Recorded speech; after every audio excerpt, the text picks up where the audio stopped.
we're here on the shop floor. I might just come over there and we'll surprise a couple of our Gen Z boys.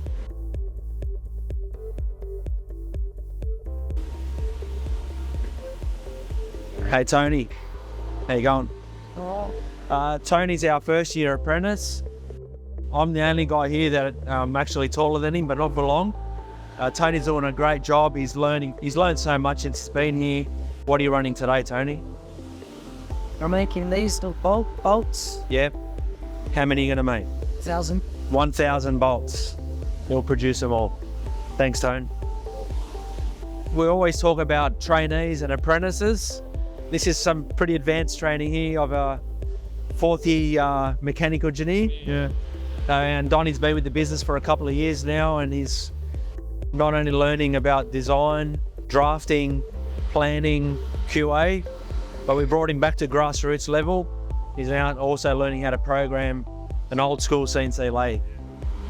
Enjoying it? Yeah, it's pretty fun, not gonna lie. Going from upstairs to down, you learn everything, so it's good.